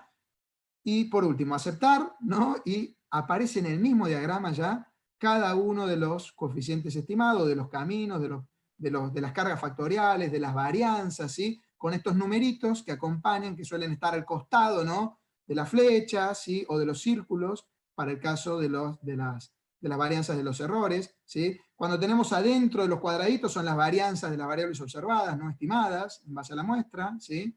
Y de esa manera tenemos entonces ya el resultado. Por supuesto que si uno quiere ver todo el detalle, también el software lo dispone, todo eso para nosotros. Aquí está el ejemplo del detalle en el caso de Stata, ¿sí? Fíjense, esta es una salida típica de Stata, en donde por aquí tenemos informado, ¿no?, el tamaño de la muestra, a pesar de que usamos la matriz, ¿no es cierto?, de correlaciones, pero estaba la información, ¿sí?, en la metadata, digamos, de estos datos, de que había 932 observaciones. El método de estimación utilizado fue máxima verosimilitud, ¿no? Se usaron las escalas, para poder tener escalas de las latentes, se fijaron igual a 1, las cargas factoriales de los primeros indicadores, de Alien 67, de Alien 71, y de la educación en el caso, perdón, de Anomia 67, Anomia 71, y de la educación en el caso del nivel socioeconómico, ¿sí? Esta es la versión estandarizada de los coeficientes, también se puede obtener la salida con la versión no estandarizada, con los coeficientes no estandarizados. Para algunas cosas es muy útil, ya lo vamos a ver más adelante, ¿sí? Y después es una salida como las que ya estamos habituados, ¿no es cierto? Tenemos en general, para cada uno de los efectos, fíjense, acá estamos viendo el modelo de medida nada más, lo aclara por las dudas, fíjense, reconoce solo Stata que estamos estimando un modelo de medida, ¿no? Y para cada, entonces, una de estas cargas factoriales nos da el coeficiente estimado. Aquí está, suponiendo Stata, que hemos trabajado entonces también con un intercepto para cada una de estas regresiones que hay, ¿no?, dentro del modelo de medida, ¿no?, que estamos estimando, ¿sí? Tenemos los errores estándares ya estimados, ¿sí? Y después el típico estadístico para ver la capacidad individual de ese coeficiente, de esa variable, ¿sí?, de ser explicativa, ¿no?, del indicador, ¿sí? En este caso sería si esta variable latente, Alien 67, es una buena variable explicativa de Anomia 67, que era la observada, ¿no? El p-valor correspondiente, fíjense que en esta salida todos los p-values son muy bajos, rechazando la hipótesis nula de los coeficientes puedan ser iguales a 0. Tenemos un buen ajuste desde este primer punto de vista. Tenemos intervalos de confianza. Bueno, la salida habitual, ¿no? Aquí está el resto de la salida, pues está la primera parte. Fíjense que acá faltaba lo de CES, ¿no? La parte del modelo de medida del nivel socioeconómico, ¿no? Aquí abajo están las varianzas estimadas para los errores, ¿no? Las varianzas de las variables latentes están fijadas justamente para poder tener la escala, ¿no? Es otra de las cosas que hay que hacer para poder tener una escala, ¿sí? Y por último están las covarianzas, que esto es tal vez una de las cosas más importantes de ver en esta salida. ¿Por qué? Lo que se espera es lo que estamos viendo acá, ¿no? Que realmente haya covarianzas significativamente distintas de 0, porque si no hubiera relación entre estas variables, ¿no?, no tendría ningún sentido proponer en un siguiente paso, ¿no?, relaciones estructurales entre esas variables, ¿no? Si no hay correlaciones, mucho menos va a haber efectos causales, ¿no?, entre estas variables. O sea que casi que lo más importante de esta salida es esto, ¿no? Por supuesto que lo anterior, es como que lo anterior, esto de ver la validez individual de cada coeficiente, de cada variable, ¿no?, sirve para validar el modelo de medida, ¿no? Y esto ya está intermedio, ¿no? Es para ver si después corresponde o no pasar, como vamos a ver más adelante, la validez nomológica, ¿no?, para ver si después podemos pasar al modelo estructural, ¿sí? Como les comentaba también Patricia hace un rato, fíjense que el test chi cuadrado, aquí tenemos su p-value, ¿no?, da un p-valor muy bajito, ¿no es cierto? Está rechazando, ¿sí?, que los residuos sean iguales a 0, ¿no?, de estas covarianzas, ¿no? O sea que en ese sentido tenemos un mal indicador, ¿no? Uno de los indicadores que podemos ver no ha resultado muy bueno, pero fíjense, teníamos 932 datos, ¿no es cierto? ¿Sí? Cuando hay muchas observaciones, esta distribución suele tener muchos problemas, y entonces en general, cuando el tamaño de la muestra es muy grande, ni miramos este estadístico, o en todo caso, lo dividimos sobre los grados de libertad, como decía Patricia hace un rato, ¿sí?, y sí observamos ese otro. Pero lo más frecuente es, como también habíamos dicho antes, ver un conjunto de indicadores, ¿sí? Un conjunto de indicadores en forma simultánea, ¿no? Aquí fíjense que Stata reporta también en la salida de estos indicadores, ¿no? De vuelta el chi cuadrado con el p-value, que en este caso particular yo les decía no sería tan importante por este problema que tiene la distribución chi cuadrado a medida que el tamaño de muestra aumenta, ¿sí? Pero sí trae todos los otros, ¿no? Aquí trae, por ejemplo, este que había comentado Patricia, de la raíz del error cuadrático medio, ¿sí? La aproximación de ese estadístico, ¿no? Dio 0,10, ¿no? Cuanto más cerca de 0 se acuerdan mejor, ¿no? El p-value, ¿no? Para este estadístico, ¿no? Nos está dando cerca de 0, así que estaría dando un buen resultado, ¿sí? También nos da los estadísticos de Akaike y de Schwartz, pero aquí no tenemos un modelo para comparar. Estos estadísticos sirven para comparar con otro modelo de medida alternativo que pudiéramos tener, ¿sí? Sí nos da los de comparación de ajuste, como el CFI o el TLI. Fíjense que están muy cerca de 1, o sea que tenemos buenos resultados acá también, ¿sí? Y por último, Stata reporta el SRMR, que también, este tiene que ser al revés, como están basados en los residuos, tiene que ser cerca de 0, era parecido al RMCA, ¿no? Que teníamos por acá, da bastante cerca de 0, un buen resultado. Y a diferencia de otro software, Stata trae el CD. El CD es el coeficiente de determinación, es como un R cuadrado global del modelo, ¿sí? La mayoría de los software no lo traen, Stata lo trae, ¿sí? Bueno, dio bastante bueno, este tiene que estar entre 0 y 1, cuanto más cerca de 1 mejor, más cerca de 0 peor, ¿sí? Pero la verdad es que los autores, la mayoría de los autores no lo miran mucho a este R cuadrado, ¿sí? Sé que en líneas generales, excepto por la chi cuadrado, pero advirtiendo que por ahí está mal visto por esto del tamaño de muestra, digamos, ¿no? El resto de los indicadores nos han dado muy bien, así que tendríamos un buen ajuste para el modelo de medida por ahora, ¿sí? Veamos si hay que reespecificar. Si conviene hacer si ganaríamos, ¿no? Poder explicativo con una reespecificación del modelo, como les comentaba Patricia, viendo los índices de modificación, Modification Indexes, ¿no? Acá lo tenemos, ¿sí? MI, ¿sí? ¿Lo ven? Fíjense que acá, entonces, lo que hemos hecho es ver si se podían agregar, por ejemplo, covarianzas, relaciones de covariación entre los errores de las variables indicadoras, ¿sí? De las regresiones en donde tenemos a esas variables indicadoras, ¿no es cierto? Fíjense que aparecen dos de estas covarianzas, bueno, aparecen varias, ¿no? Con valores bastante altos, ¿no? Por lo menos hay 4 altos, este 63, el 49, acá otro 49 y este 37, ¿no? Pero hay 2 que podemos justificar desde la teoría, como decía Patricia, ¿no? Por ejemplo, he de esperar que haya una relación entre lo no explicado, ¿sí? De la alienación en el año 67, ¿no? Y lo no explicado por nosotros de la alienación en el año 71 debido a la anomia, ¿sí? Que haya una correlación entre la anomia en el año 67 y la anomia en el año 71, ¿sí? Y no tal vez tanto entre anomia en el año 67 y este indicador del poder en el año 71, ¿sí? O de la falta de poder en realidad sería, ¿no? En el año 71, ¿sí? La teoría dice que podría haber relación entre estos dos, que son en realidad la misma medida en distintos años, ¿no? Lo mismo que en todo caso, con la falta de poder en los 2 años, ¿no? Pero no tanto efectos cruzados de estas dos variables, sobre todo si uno estudia este modelo y si se pone a ver lo que decía Wheaton y los otros autores, ¿no? Ellos realmente allí explican que estos dos indicadores son construidos por los psicólogos como indicadores independientes, ¿sí? Se supone que son independientes según la teoría y los estudios previos. Entonces no hay demasiada justificación como para ver una relación cruzada, ¿no? Entonces, no solamente vemos lo que digan acá estos resultados desde el punto de vista estadístico, sino que también tenemos que tener en cuenta la teoría, ¿no? Y la teoría, a pesar de que aquí hay 2 que también son muy altos, ¿no? Como no tiene justificación teórica, nos indicaría mejor probar con estos 2. Con este que fue el más alto, obviamente, el de 63, ¿sí? Fíjense que da muy superior al 3,84 que comentaba Patricia, ¿no? De la chi cuadrado con 1 grado de libertad. Su p-value justamente, ¿no? Nos está diciendo acá que 0, que se aproxima a 0, ¿no? Que realmente agrega un poder explicativo muy alto, igual que todos los otros, ¿no? Fíjense que acá todos tenían un p-value bastante bajo, ¿no? Pero vamos a elegir este de 37 y no estos de 49 que tienen valores más altos por esta justificación teórica, ¿no? Entonces, en base a todo esto, podemos reespecificar el modelo agregando, fíjense, estas 2 relaciones de covarianza entre los errores, ¿sí? De, por un lado, anomia 67 y anomia 71, y por otro lado, falta de poder en el año 67 y falta de poder en el año 71. ¿Sí?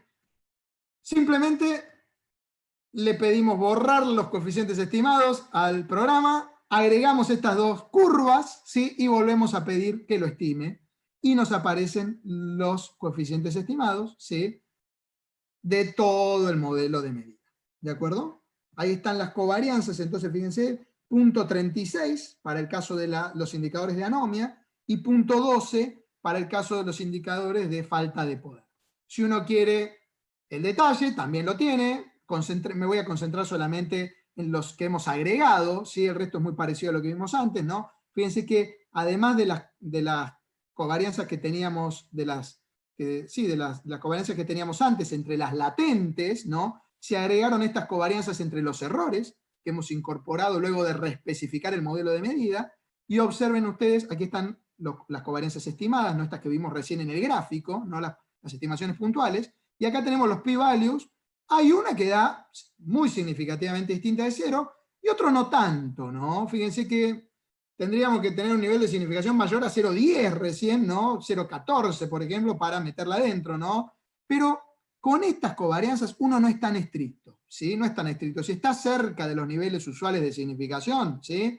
Solemos dejarla, ¿sí? De hecho, si nos fijamos cuál es, fíjense, la que agregaba menos poder explicativo justamente, según la salida anterior de los índices de modificación, ¿no es cierto?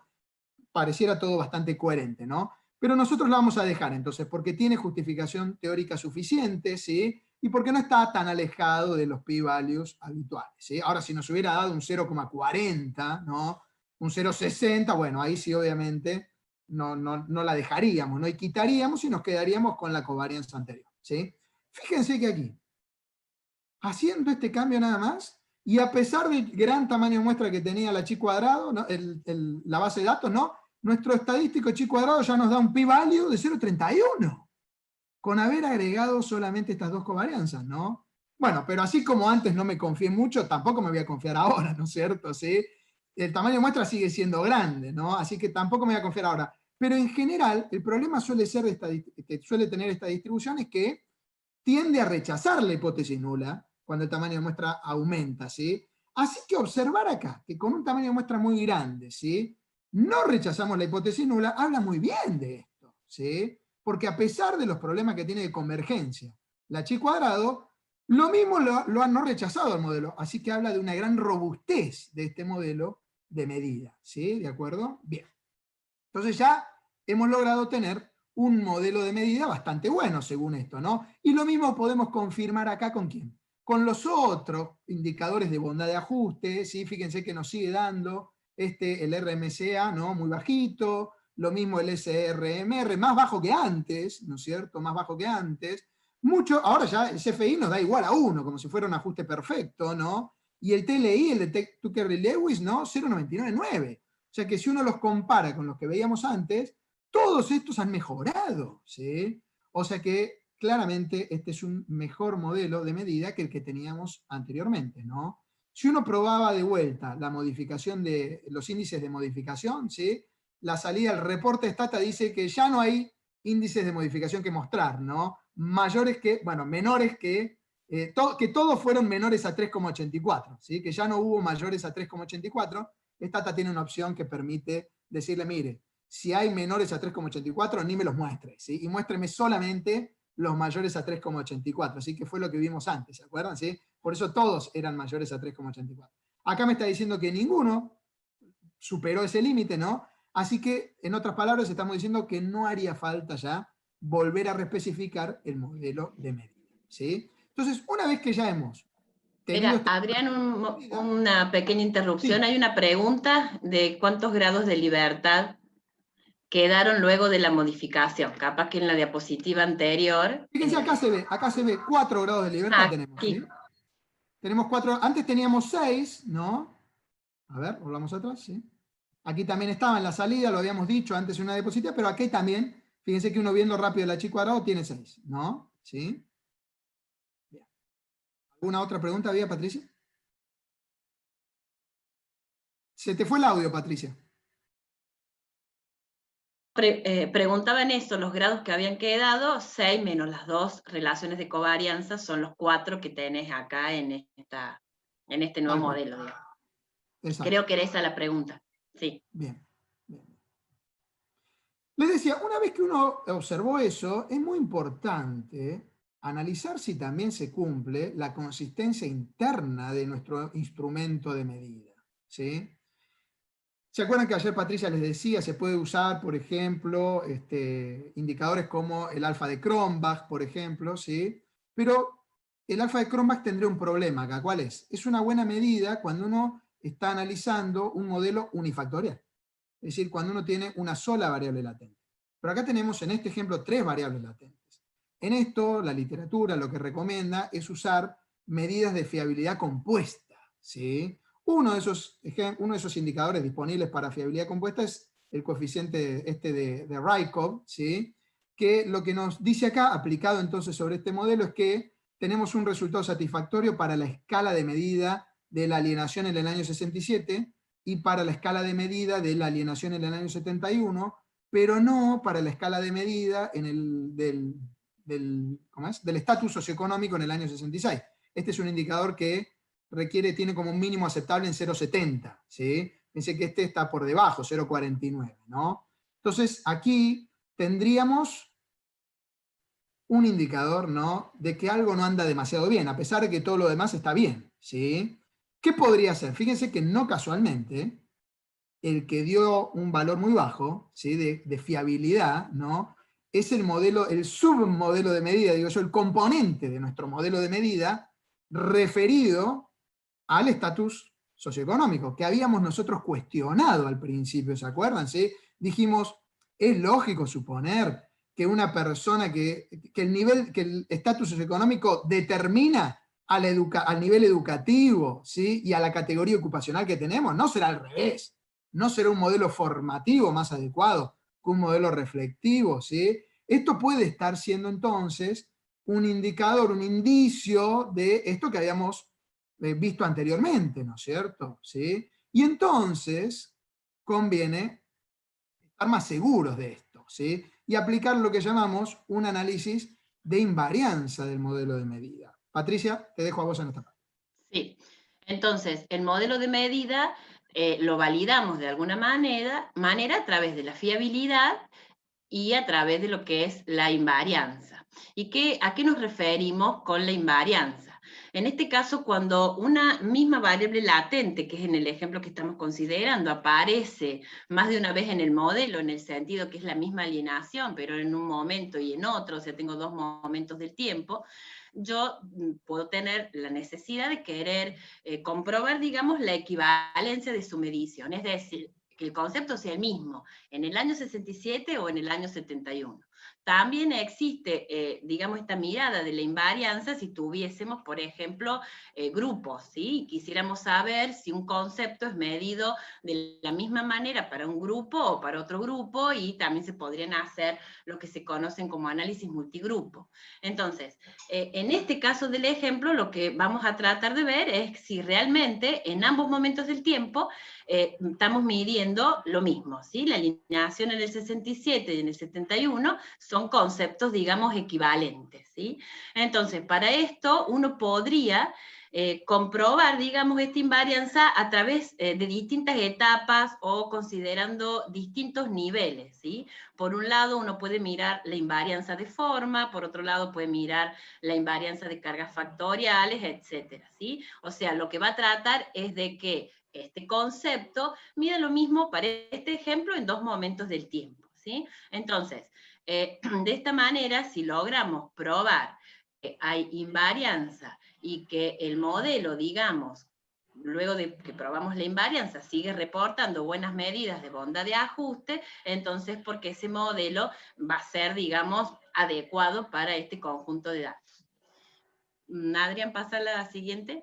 Entonces, con respecto a los niveles, acá se considera, digamos, como el nivel más sencillo, el nivel 1, es verificar la igualdad de forma. ¿Y qué queremos decir con esto? Y es que cada factor, que en este caso está en distintos momentos del tiempo, tenga los mismos indicadores, digamos, el mismo tipo de indicadores en cada constructo para cada momento del tiempo. Entonces, lo que hacemos es, de alguna manera, con el análisis factorial confirmatorio, comprobar si tiene esta misma forma, mismos factores, mismos indicadores, ¿sí? En ese sentido. Que no sea que en un momento posterior del tiempo haya otro indicador que esté de alguna manera midiendo la variable latente y que en un momento anterior no, porque entonces eso podrá querer decir que no son equivalentes, este concepto, ¿sí? No es equivalente y entonces no tenemos invarianza en el instrumento de medida. Con un nivel 2, digamos, se trata de medir la invarianza en las cargas factoriales. Entonces, ver si las relaciones que tienen los indicadores con la variable latente, o sea, el mismo tipo de indicador, es significativa en un momento en este caso y es significativa en otro momento. Entonces, tratar de mirar la igualdad de las cargas factoriales. Si todos los indicadores, ¿sí?, relacionados con los factores, presentan equivalencias en los distintos momentos del tiempo, nosotros vamos a hablar de una igualdad de cargas factoriales, una invarianza de tipo total, digamos. En cambio, a veces sucede que eso no se da con todos los indicadores. Entonces, en la literatura, muchos autores se conforman con tener una invarianza de tipo parcial, ¿sí? Donde por lo menos haya 2 indicadores por factor que sean equivalentes, digamos, para definir a los distintos constructos. Entonces, para este ejemplo, vamos a ver qué hacemos para la igualdad de forma. En este caso, por ejemplo, lo que hacemos es un modelo de medida, entonces, para explicar la alienación en cada momento del tiempo con los 2 indicadores que teníamos, la anomia y la falta de poder, digamos, lo llamemos así, o el bajo poder. En el caso de la anomia, para cada una de las latentes, lo hemos restringido a 1, ¿sí? Por lo tanto, de alguna manera lo hemos forzado a que esos coeficientes sean iguales. Y en el caso de la falta de poder, si nosotros lo analizamos acá, la falta de poder en el año 67, digamos, relacionado a la alienación en ese mismo año, y la falta de poder en el año 71, relacionado con la alienación en ese mismo año, observamos que los coeficientes son significativos, ¿sí? O sea que de alguna manera la alienación, ¿sí?, está, digamos, medida o tiene relación con este indicador en particular que tiene distinto coeficiente en el sentido que no lo hemos forzado a que sean iguales. Entonces, podemos ver que la alienación tiene los mismos indicadores en el año 67 que en el año 71 y que hay una relación significativa, en este caso, de la variable falta de poder en el 67, que mediría la misma cosa, pero en el 71 respecto de la alienación. Entonces, digamos, esta es una manera sencilla de mirar la igualdad de forma, que es como el primer nivel de invarianza. Si a veces, acá es 2 momentos en el tiempo, si uno tuviese que mirar la invarianza, por ejemplo, en grupos de varones y mujeres, por decir en otro ejemplo, uno podría hacer estos modelos, ¿sí?, para una FC para varones, un FC para mujeres, y comparar, digamos así, los coeficientes de las relaciones entre las variables en un grupo y en otro grupo, y ver si hay equivalencia o no hay equivalencia, ¿sí?, como si tuviésemos grupo o no lo tuviéramos dividido en grupo. Y de esa manera podemos también otros conceptos, en ese caso el grupo, como en este caso sexo, va a ser como una variable moderadora, digamos. Podríamos tener de esa manera la posibilidad de ver estas relaciones equivalentes en el tema de la igualdad de formas, ¿sí? Eso como primer nivel. Hay Luego una acotación, Patricia, que lo que se busca en definitiva, por ahí que ayuda a entender, es que ver si cada latente tiene la misma configuración, ¿sí?, de variables indicadoras, ¿no? Si cada latente está configurada por los mismos indicadores en los 2 momentos del tiempo, o como dice Patricia recién, en 2 grupos diferentes, ¿sí? Por eso a veces también a esta invarianza se la llama invarianza configuracional, ¿sí? Bien. Luego podemos ver la igualdad de cargas factoriales. Si bien podemos seguir con otros niveles, ¿no? O sea, yo puedo ver con respecto a las varianzas de los errores, a las medias de las variables latentes, o sea, puedo tener otros niveles, se consideran como ya muy restrictivos, por eso es que muchas veces en la literatura se llega a este nivel de igualdad de cargas factoriales. De alguna manera, midiendo la invarianza, lo que uno está buscando es esta estabilidad del instrumento de medida. Y para la igualdad de cargas factoriales podemos usar dos alternativas, que esta nos permite poder hacerlo. Una de las alternativas es hacer un test de Wall, donde fijamos en la hipótesis nula, por ejemplo, que la relación que tiene la falta de poder en el 67 con la alineación en el 67 es igual, ¿sí? O sea, los coeficientes son iguales de lo que sucede en el 71 con estas mismas variables, o sea, la indicadora y la latente. Entonces, haciendo esa prueba de hipótesis, observamos con el p-valor que si este p-valor es mayor a un nivel de significación de los fijados habitualmente, conseguimos entonces que haya una igualdad de coeficientes, ¿sí? O sea que no rechazamos la hipótesis nula, ¿sí? Entonces esas relaciones son equivalentes y podríamos decir que con eso conseguimos ese nivel de invarianza de las cargas factoriales.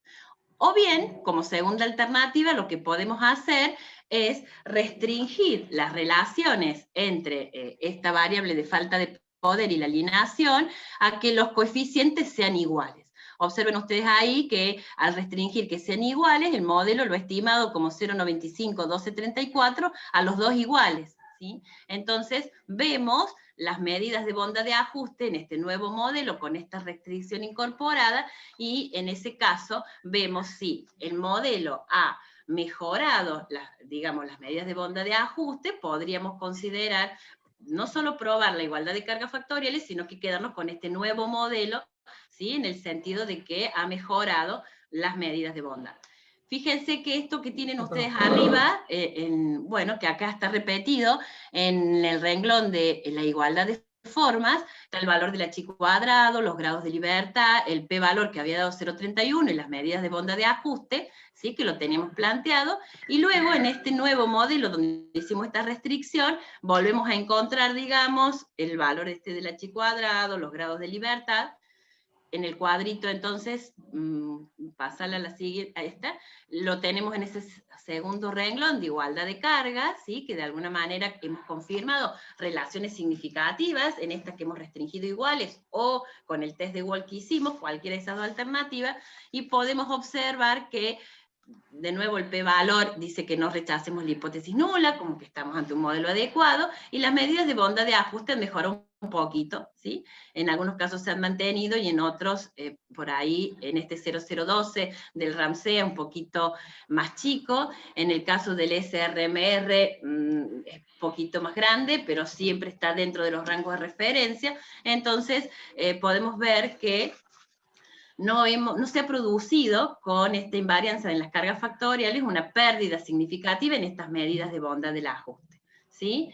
Entonces, uno podría considerar este segundo modelo como que es apropiado para concluir de que la alineación entonces es invariante a través del tiempo. O sea, estamos midiendo la misma cosa en el 67 y en el 71.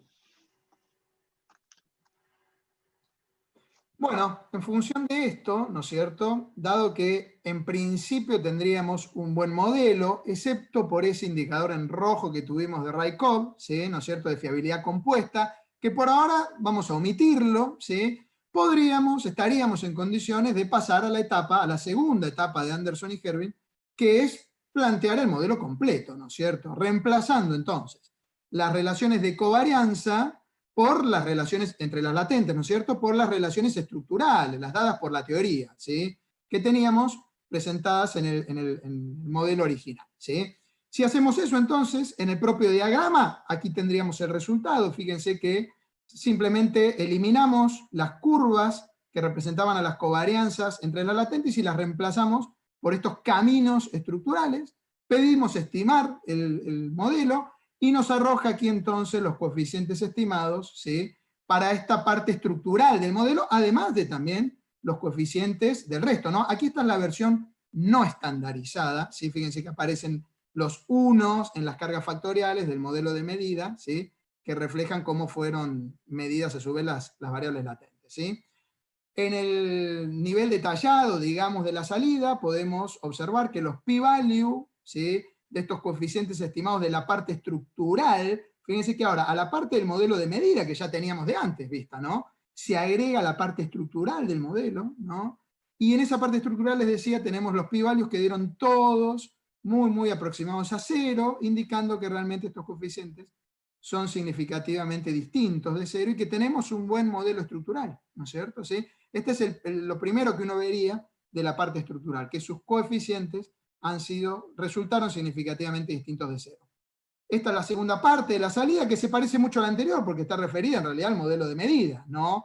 Lo único que se agrega, o mejor dicho, que hemos sacado, ya no están las covarianzas que teníamos antes, ¿no?, entre las latentes, ¿no? Sí hemos dejado las covarianzas entre los errores, ¿no es cierto?, que habían resultado de reespecificar el modelo de medida, ¿no? Estamos trabajando con el modelo de medida reespecificado, el que habíamos validado, no solamente con el análisis factorial, sino también con el análisis de invarianza que desarrolló recién Patricia, ¿sí?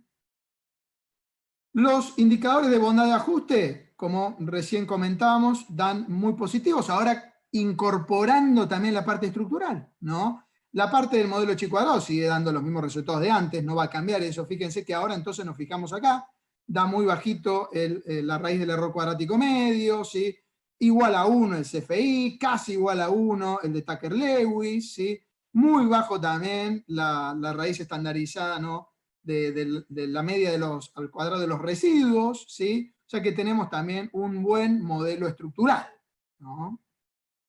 Pero claro, nos habíamos quedado, digo yo, con la pica, ¿no?, de que hay uno de los indicadores en todo este proceso que no dio muy bien, ¿no? El de fiabilidad compuesta, ¿no?, para el estatus socioeconómico, ¿no?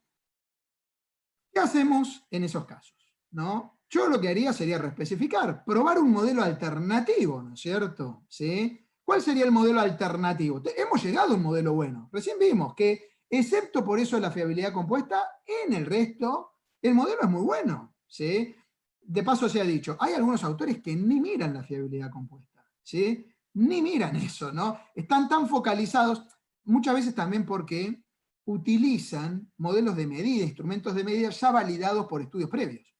Y entonces confían, descansan en esos resultados anteriores, en estos antecedentes, y por lo tanto no suelen hacer análisis de invarianza, ¿sí?, o de fiabilidad compuesta, ¿sí? Acá con CES 66 no podríamos hacer de invarianza porque, fíjense, no la tenemos en dos momentos del tiempo, a diferencia de Alien, ¿sí?, de la alienación, ¿no? Por eso no pudimos hacer con invarianza, con nivel socioeconómico, no un análisis de invarianza, ¿sí? Pero sí pudimos hacer un análisis de fiabilidad compuesta, ¿no? Entonces, lo ideal es, por más que uno utilice escalas ya validadas por estudios previos, como nunca uno vuelve a utilizar sobre los mismos datos, o sobre la misma población, sobre el mismo contexto, revalidar las escalas de medida, ¿sí? No solamente con un análisis factorial exploratorio previo, como indicamos ya varias veces, sino también con este análisis de fiabilidad compuesta y tener en cuenta esos resultados.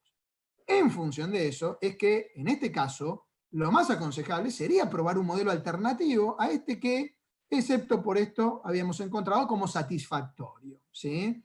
Y ese modelo alternativo sería, justamente, dado por la teoría, uno en donde el componente del modelo de medida que representaba la escala que íbamos a usar para el nivel socioeconómico, estuviera representado por un modelo formativo y no por un modelo reflectivo, ¿no? En donde el nivel educativo alcanzado por la persona y la categoría ocupacional son las que determinan, ¿no?, a esta latente que es las características socioeconómicas de estos individuos, ¿no es cierto? ¿Sí? Bueno, en este caso hay que tener mucho cuidado, ¿sí?, porque cuando incorporamos algún componente del instrumento de medida en general, ¿no?, que sea formativo y no reflectivo, para que el modelo sea identificable hay reglas adicionales, ¿sí?, de las que hemos presentado en el módulo de ayer, en la clase de ayer, ¿sí? Y para que ese modelo sea entonces identificable y convergente hay que tener en cuenta esas reglas adicionales, ¿no? Una de ellas es que la variable latente compuesta, ¿por qué compuesta? Porque en realidad ya es como si no fuera una latente. No sé si se dan cuenta de esto, ¿no? En realidad es un compuesto, ¿no? Podría ser un observado esto, porque en definitiva es una combinación lineal de estas dos, ¿no? Lo que estamos haciendo, ¿no? Es como un indicador construido en base a estos dos, ¿no? Pero ya no tan latente, ¿sí? No obstante eso no quita, quiero decir, que suele seguir dibujándose con un óvalo, ¿no? Eso es indistinto, digamos, pero en realidad es una variable compuesta, ¿no? Bueno, uno podría decir, no, momento, cuidado que puede haber otros indicadores también, ¿sí? Que formen a C66, bueno, en ese caso sin lugar a dudas que hay que dejarla como una latente compuesta, ¿sí? Ahora, si uno en realidad está construyendo esto con indicadores que está seguro que no incluyen la posibilidad de tener otros, digamos, ¿no? Esta es una construcción totalmente teórica en base a un número de indicadores fijos, ¿sí? Ahí sí lo podríamos representar hasta por un rectángulo, ¿no? Pero bueno, en este caso podría haber otros indicadores, ¿sí? Y por eso la dejamos como una latente compuesta por estas dos indicadoras, ¿no? Bueno, les decía, en este caso, cuando hay una latente compuesta, debemos fijar, ¿no?, uno de los indicadores formativos, ¿sí?, con una carga factorial igual a 1. Igual que habíamos hecho antes para el modelo reflectivo, ¿sí? Acá lo hemos hecho con educación en el año 66, ¿sí? Pero además de eso, debemos fijar la varianza del error, ¿sí?, de este modelo que tenemos detrás. Acá hay una regresión, ¿no? C66 como variable dependiente, y EDUC66 y OCSTAT66 como explicativas, ¿no? Más un error aleatorio, ¿sí? Va a haber que fijar esa varianza del error, ¿no?, de esta regresión, ¿sí?, latente compuesta en 0, ¿sí? Por eso aparece este 0 prefijado. Fíjense que esto uno lo hace cuando especifica el modelo alternativo, ¿sí? Fíjense que acá ya estamos diciendo la stata de antes de estimar estamos haciendo esto, ¿no? Hemos hecho el dibujo en el SEM Builder que trae, ¿no?, stata, y le hemos puesto este 1 a esta flecha y este 0 al lado, indicándole que la varianza es el error, hay que restringirla, ¿sí? Si no el modelo, si no cuando uno intenta estimarlo, le va a decir que el modelo no es convergente, ¿sí?, o que no está identificado, y que por lo tanto no lo vamos a poder estimar, ¿sí? Fíjense los resultados, ¿no? Habiendo estimado este modelo, ¿sí?, acá tenemos entonces un p-value muy bajito, muy cercano a 0, ¿sí?, para el modelo, la única carga, perdón, se me ha ido, a ver. ¿Ahí lo ven bien? Sí, ¿no? ¿Sí? Bárbaro. Sí, Les sí, se decía, ve bien. muy bajito para la única carga factorial por estimar que nos quedó en el modelo formativo, ¿sí? Fíjense que ahora, ¿se acuerdan que en las salidas anteriores, de este lado teníamos a EDUC66 y a OCSTAT66, que eran las observadas, y del lado derecho teníamos a C66, que era la latente. Ahora están al revés, eso no quiere decir que esta dejó de ser latente y esta es observada, ¿no? Sino que la dirección de la causalidad la hemos invertido, ¿no es cierto? ¿Sí? Y los resultados en primera fase, ¿sí?, parecen ser, en la primera fase suelen ser buenos, ¿no? Parecen buenos. Fíjense que aquí entonces se observa en la segunda parte de esta salida, esto que hemos restringido la varianza entonces de este error de la variable latente compuesta, ¿sí? Observen que esto no cambia, ¿no? La validez global medida por el test de razón de verosimilitud que usa la chi cuadrado sigue dando igual, eso no ha cambiado, todo lo demás está igual. Fíjense que los p-values del resto del modelo siguen dando muy buenos, ¿no? O sea que desde este punto de vista el modelo sigue siendo muy satisfactorio, ¿sí? Y lo mismo ocurre si observamos las medidas de bondad de ajuste, ¿no? Seguimos obteniendo resultados muy buenos, ¿sí? Muy positivos, ¿no? Si comparamos, perdón, me fui adelante, si comparamos, vieron que acá tenemos los estadísticos de Caique y de Schwarz, ¿no? Voy a tratar de volver un poquito atrás, fíjense acá este nos daba 30.462, 30.549, a ver cómo teníamos atrás, ¿sí? 30.472 y 30.583, a ver. Bueno, el de Schwarz, por ejemplo, da un poco más bajo, ¿sí? Este también, el de Caique, ¿no? Así que ahora que tenemos dos modelos para comparar, ¿sí?, estamos viendo que con el modelo reespecificado obtenemos mejores, ¿no? Estos son más bajos que los anteriores, ¿sí?, que era lo que se espera cuando el modelo va mejorando, ¿no? Así que, en definitiva, tenemos un buen ajuste, ¿sí? Patricia. Bueno, y por último, digamos, para terminar con este ejemplo, lo que tiene de bueno también y que podemos reportar es mirar los efectos directos entre las variables latentes, ¿no? O indirectos, o sea, los efectos totales que ha tenido una variable respecto a la otra. Y eso lo hacemos con los coeficientes. O sea, los coeficientes estandarizados, digamos, del modelo en la salida final con la que nos vayamos a quedar, ahí los tenemos, esos efectos. De hecho, a Stata le podemos pedir con un comando que directamente nos muestre los efectos directos, indirectos y totales, y mirar la significatividad, ¿no?, de esas relaciones. Entonces, por ejemplo, vemos que hay un efecto directo entre el nivel socioeconómico y la alienación en el año 67, que es significativa, lo mismo la alienación en el 67 y en el 71, solo efecto directo, pero como había también un efecto indirecto entre el nivel socioeconómico y la alienación del 71, entonces en ese caso tenemos la medición de este efecto indirecto, que no es otra cosa que el producto de los coeficientes que une cada tramo, digamos, de la relación, ¿no? Desde una variable hacia la otra y desde la mediadora hacia la demás, y la suma de estos efectos que están estandarizados nos va a dar el efecto total. ¿Sí? Entonces, en este sentido, suele ser importante reportar, ¿no? Esta tablita, en muchas publicaciones están, porque de alguna manera se toma o se puede ver la significatividad que tienen los, digamos, estos coeficientes, ¿no? Inclusive interpretar los signos que tienen que ver con que los negativos en este caso estarán indicando o no que el nivel socioeconómico tiene un efecto diferente, contrario, digamos, a la alienación, o sea, mayor nivel socioeconómico, menos alienación o viceversa, y entonces uno interpreta esos signos, la significatividad de los parámetros que hemos visto, y entonces reportamos de alguna manera la cuantificación de los efectos, en este caso de este ejemplo. ¿Sí? No sé si me falta algo de esta parte. No, no. Bien. Bueno. No sé si tienen alguna pregunta.